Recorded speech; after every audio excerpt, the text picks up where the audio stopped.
Abre o Você Bonita de hoje e já temos assunto exclusivo que estará só no momento do YouTube com essa especialidade médica. A gente vai começar o programa falando de endoscopia. Convidamos mais uma vez doutora Emanuele Vilela Belzac. Bem-vinda. Obrigada. Tudo bom, doutora? Tudo bem. Prazer em recebê-la e já, né, a gente já está se sentindo assim... No ambiente, no né? ambiente, pois é, nessa parte aí hospitalar que a doutora com muita gentileza trouxe o equipamento completo. A gente vai fazer uma simulação ao vivo para falar de endoscopia. Exatamente. E já vou adiantar que o nosso assunto exclusivo, que continuará lá no YouTube, vai ser esofagite. Também uma outra questão bem importante para a gente discutir, né, doutora? Exatamente. Vamos lá, antes da gente começar a simulação, né, e colocar aqui a máquina para funcionar, para vocês verem exatamente como tudo isso acontece, explica para a gente o que é, então, a endoscopia e qual a indicação. Vamos lá. A endoscopia é um exame, né, que a gente faz, que a gente passa o aparelhinho pela boca do paciente, introduz e vai vendo esôfago, estômago e uma parte do duodeno, certo? Então, a gente vê o revestimento interno, né? Então, a parte de dentro, tudo que é lesão, que é doença, que a gente precisa checar nessa região, esse é o exame ideal, que vê a mucosa direitinho. Então, assim, na verdade, indicações são inúmeras, né? As mais comuns são doença do refluxo, que é até o que a gente vai ter oportunidade de falar um pouquinho quando a gente falar da esofagite, gastrite, úlcera. Então, principalmente aqueles pacientes, né, o que é mais comum no dia a dia, aqueles pacientes com sintomas dispépticos, né, que é aquele sintoma azia, queimação, vômitos, dificuldade de engolir, aquela bola na garganta, enfim, a gente acaba fazendo esse exame, detectando as lesões, claro que também numa suspeita de doenças, né, mais graves, um câncer também, câncer gástrico, é o principal exame para diagnóstico de câncer gástrico, de câncer de esôfago. Tá. Então, tudo que é dessa parte interna dessa região, esôfago, estômago e início do duodeno, é visto bem pela endoscopia. Você citou algumas queixas, então, que levam o médico, né, a pensar numa investigação completa. Quando o paciente não tem queixa, qual a idade ideal para iniciar? Hoje vocês já estão adiantando um pouquinho, assim como outros exames, porque cada vez mais jovens alguns problemas têm surgido, né, doutora? Exatamente. Isso tem acontecido, na verdade, muito com câncer de intestino. A endoscopia em si, ela não tem uma indicação precisa para dizer, fala assim, paciente que não sente nada em uma determinada idade, ele deve fazer a endoscopia digestiva alta, que vê essa região. Ok. O que tem sim, e é muito importante, é a colonoscopia. A colonoscopia, então, igual a endoscopia, é um exame que a gente introduz pela boca, a colonoscopia a gente introduz pelo ânus, né, do paciente. Então, é para ver a parte inferior, é para ver o intestino grosso, principalmente, e ver o finzinho do delgado. Tá. Mas é um câncer extremamente frequente e que antes a orientação principal era aos 50 anos. Ainda existe, né, um hiato aí questionável de você falar antes dos 50 anos, mas é uma tendência muito forte atualmente ser antes dos 45. As principais sociedades americanas e europeias já assumiram isso aos 45. É exatamente por isso que você falou, Carol. A gente tem visto cada vez em paciente mais novo, a gente viu assim um controle melhor com esses exames dos pacientes a partir dos 50 e de repente a gente começou a aumentar o diagnóstico nos pacientes abaixo dessa idade. Olha só que importante, mas pensando na questão da endoscopia, vai ter uma queixa associada ou até um caso hereditário, enfim, genética, familiar, que, enfim, possa trazer uma preocupação de antecipar um pouquinho a investigação. Exatamente. Não, daí mesmo na colonoscopia, alguns casos, dependendo da idade que foi feito o diagnóstico num parente ou do número de parentes que tem com diagnóstico de câncer de intestino, com certeza precisa ser feito antes, sim. Vou fazer o seguinte, vou dar tempo pro pessoal mandar perguntinha no @VocêBonitaTV. Vou lá, já volto e na volta a gente vai colocar a máquina para funcionar. Vamos entender então passo a passo como isso acontece, o preparo para o exame, quanto tempo leva, né? O que vocês conseguem já fazer durante o momento que vocês estão ali vendo se tem alguma lesão. Aproveitem para mandar perguntinhas, volto já. Seguinte, paramos aqui então, estamos conversando hoje sobre endoscopia e vamos ter a oportunidade de ver o exame completo, muito legal, doutora, te agradeço vivo. mais uma vez, ao vivo, então vão mandando perguntinhas no @vocêbonita.tv. Vamos começar então? Vamos. E aí você vai contando um pouquinho desse passo a passo, do preparo, quando o paciente chega, o tempo que leva. Sim, então assim, na verdade o paciente, né, foi avaliado, claro, por um médico que indicou, que viu que tinha uma boa indicação para fazer o exame. Ele vem sempre com acompanhante maior de idade, precisa de algum acompanhante maior de idade, em jejum de pelo menos 8 horas para sólidos. E a gente conversa, tenta entender, é sempre importante passar as informações, por que está fazendo o exame, quais doenças tem algum problema do coração, do pulmão, pegar essas informações todas, a gente pega isso e daí começa. Primeiramente ele recebe uma sedação, é feita uma sedação endovenosa, então pela veia. Ele tem muito conforto, dá para dar bastante conforto ao paciente. Normalmente eles nem se lembram do que aconteceu, é bem confortável mesmo. E aí vem o segredo, né, que é a principal curiosidade. Mas e o que acontece? Eu tô dormindo, eu não vi nada. Então aqui vocês vão ver que não é nada demais, que é tranquilo, que funciona bem direitinho. Deixa eu pegar aqui para vocês. E o preparo, diferente da colonoscopia, ele é mais tranquilo também, né? Bem mais tranquilo. É o jejum. É o jejum. É o jejum. A colonoscopia, só já adiantando, a gente também precisa fazer o paciente tem que tomar um líquido, vai ter diarreia, né? Porque a gente precisa ver dentro do intestino, então não pode ter nada de fezes, né? Então, realmente, é um preparo um pouco mais gastante, mas que é importante. E os pacientes normalmente vão bem, né? Assim, se sentir um pouco mal, a gente tem medicações para fazer, para poder controlar, mas é bastante importante. Eu sou suspeita para falar da colonoscopia porque salva vidas, entendeu? Realmente é um grande diferencial. Doutora, outro dia eu fiz a comparação, vou te contar, da colonoscopia com o Papa Nicolau.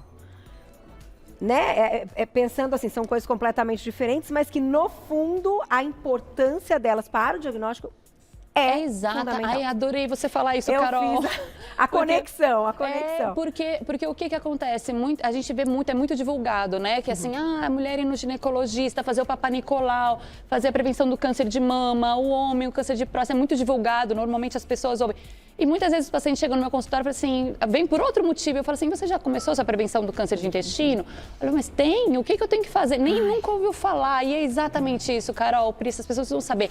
Todo mundo, independente de antecedente familiar, independente de sintomas, aos 45, no máximo 50 anos, tem que começar a prevenção do câncer de intestino. Numa próxima oportunidade, se você puder também, você traz o equipamento pra gente. Claro, a gente consegue trazer sim, com cólon também para mostrar essas diferenças, dá sim. Se você precisar de ajuda, a doutora te ajuda. Não sei se alguém... Eu vou tentar, talvez aqui na introdução, vou tentar ficar o menos de costas ali para a câmera possível. Vamos lá. Deixa eu colocar isso aqui, que ajuda. Deixa eu só ligar. Sim. O paciente fica então deitado de lado? O paciente ele fica deitado de lado mesmo, fica em decúbito lateral esquerdo, certo? Então fica exatamente nessa posição. Isso é uma coisa interessante, porque às vezes o paciente, eu tenho dor no meu ombro, mas é importante que fique nessa posição. Algumas adaptações a gente faz de virar um pouco o osso, mas a posição é essa. Isso.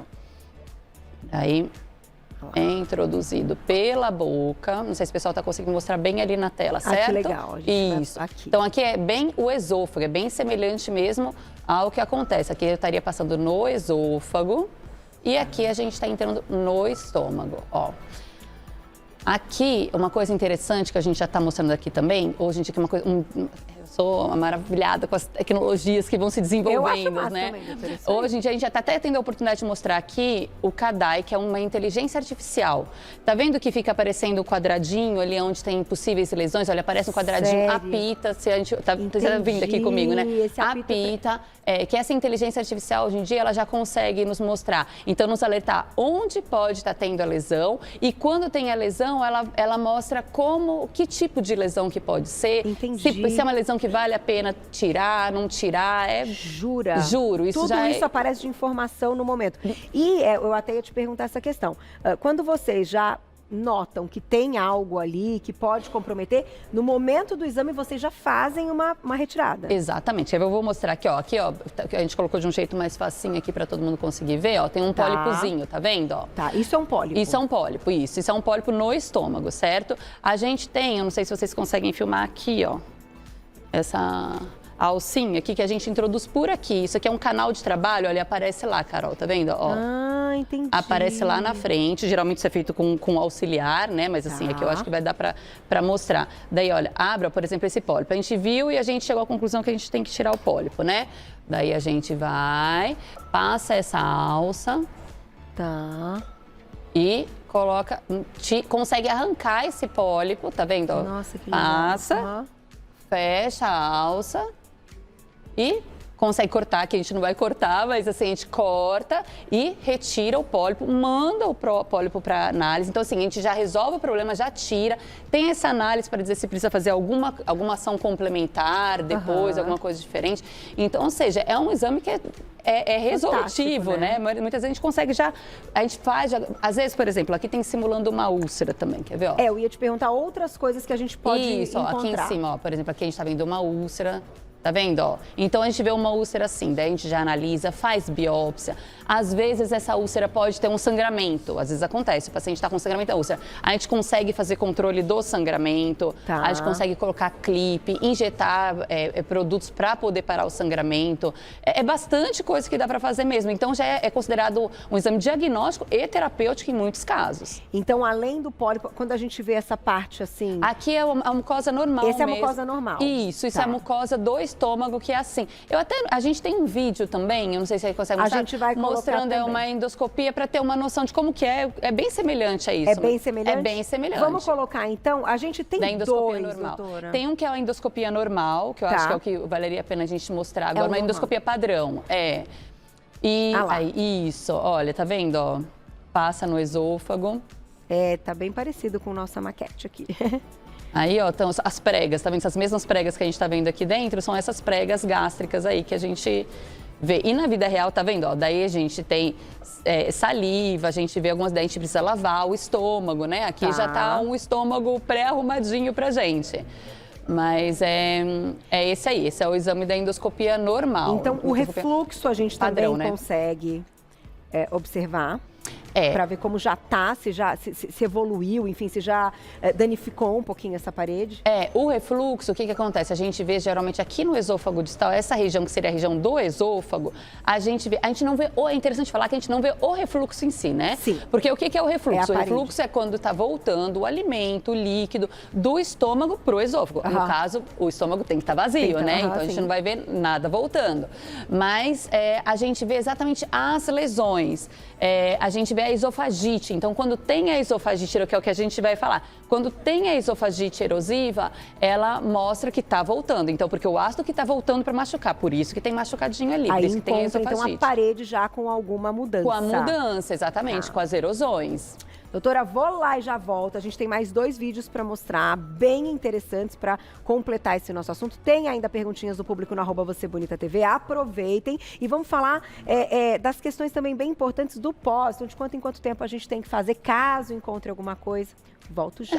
Vamos continuar com essa aula maravilhosa. Tem mais um vídeo para a gente exibir agora, né, doutora? Que é um vídeo da inteligência artificial. Olha que interessante. Vamos colocar na tela. Tá vendo? Olha, como eu tava mostrando aí, para vocês verem como é na vida real. Aí é real, né? né? Aí é real. Tá. Aí é no intestino, inclusive, tá bom? Isso é uma colonoscopia.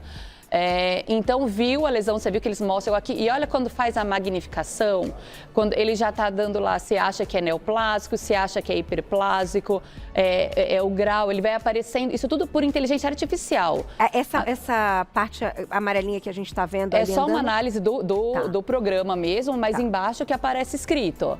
Por que isso? Porque atualmente o médico tem que ter um treinamento amplo, né, assim, para conseguir. Então, muitas vezes a gente vê um pólipo, pode ficar na dúvida, primeiro de encontrar, o perigo de encontrar, de não ver o pólipo é muito menor com a inteligência artificial, né, porque ela vai te alertando, fica apitando e mostrando os quadradinhos, e quando encontra, de ver ser um pólipo, que tipo de pólipo que é, essa questão da ressecção, de fazer a ressecção na hora, não fazer. A inteligência artificial veio para ficar, né, em todas as áreas, na medicina também, e na endoscopia ela está avançando bastante. Uma pergunta antes da gente ir para o próximo vídeo, que é fundamental que eu faça. A gente está falando de um aparelho que hoje a gente tem no SUS. As pessoas... Não, a inteligência artificial, ainda é muito poucos lugares que tem, tá? Né? É uma realidade, mas que ainda é bem nova. É bem nova, não, é bem nova. São pouquíssimos lugares que tem, mas É assim que a tecnologia vai chegando, né? Aos poucos. Mas, assim, hospitais e escolas do SUS já começam a ir atrás da tecnologia. Então, assim, vai crescendo tanto no particular quanto no SUS. É algo que está chegando ainda, né? Perfeito. Mas é muito legal que o pessoal do Você Bonita, né? Nosso público tem a oportunidade de conhecer, de entender. E, claro, a gente sabe que essa parte é um pouco mais complexa, que envolve muitas coisas, mas que bom que a gente tem, então, esse avanço. E o Brasil, eu sei que está ali à frente quando a gente fala de medicina e de avanço de tecnologia, né? Sim, sim. Vamos colocar o próximo vídeo, que o próximo vídeo, então, eu acho, chama magnificação, que é quando é a retirada. Não, a magnificação é o que a gente pode fazer durante o exame para ver detalhadamente. É que quando a gente põe a inteligência artificial, já tinha até um pouquinho de magnificação. Mas tá vendo? Olha lá os detalhes do vilo. Eu acho até que o pessoal em casa vai conseguir ver, a gente vê as hemácias passando. Então, magnificação é magnificar mesmo, é o zoom, entendi, né? Seria, aumentar bem. Aumentar. Então, a gente consegue ver detalhes, locais onde a lesão é suspeita, será que tem invasão? Porque pela superfície, a gente infere o quanto que essa lesão pode estar invadindo, o que está acontecendo lá dentro. Então, são detalhes mesmo, tá vendo? Isso faz parte da tecnologia mesmo, né? Um avanço da tecnologia que nos faz tomar decisões mesmo na hora, sabe? Assim, do que fazer. É bem interessante. E apesar de, eu falei em relação à inteligência artificial, essa que a gente ainda tem bastante limitado em termos de distribuição, né? Mas endoscopia e colono, isso tem amplamente pelo SUS, que é o principal. Então, essa questão que eu tô falando de preventivo, vai lá, faz o seu exame, não é porque sem isso eu não consigo. Não, com uma colonoscopia padrão se faz e muito bem o exame, tá? Sem dúvida, tá? E tem perguntinhas do público que escreveu pra gente, olha lá.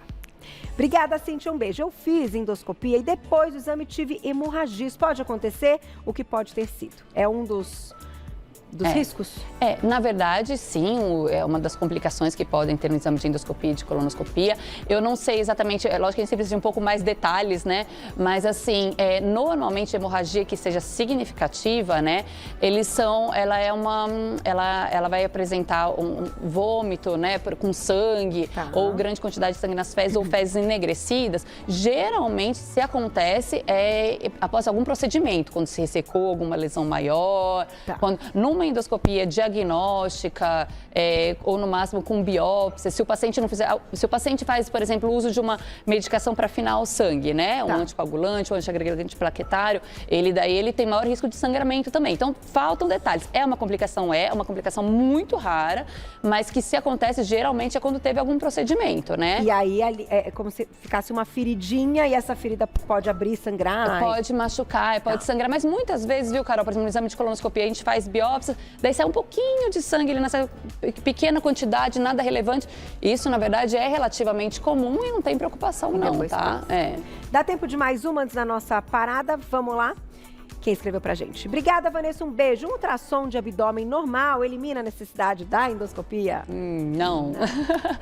Na verdade, quase não tem nada a ver. Praticamente o que se vê no ultrassom não vê na endoscopia, o que se vê na endoscopia não vê no ultrassom. São finalidades completamente diferentes, tá? O ultrassom a gente vê bem, vê muito pouca coisa de estômago, que a gente chama dos órgãos ocos, né? Que são esôfago, estômago. Você vê. Lógico que se tiver alguma lesão muito grande no estômago, de repente o ultrassom pode ver? Pode.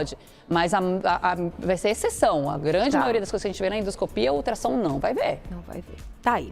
Doutora, deixa eu te agradecer por esse primeiro momento que você continua com a gente. A gente vai falar de esofagite no nosso conteúdo exclusivo do YouTube. É o @doutora Emanuele Vilela. Eu vou soletrar o Belzac para vocês. É BELCZAK. BELCZAK, @doutora abreviado Emanuele Vilela Belzac. Vocês encontram o trabalho da doutora, então, lá no Instagram também. A gente vai para a sala. Adorei conhecer a máquina, a gente vai continuar o nosso assunto, você já sabe.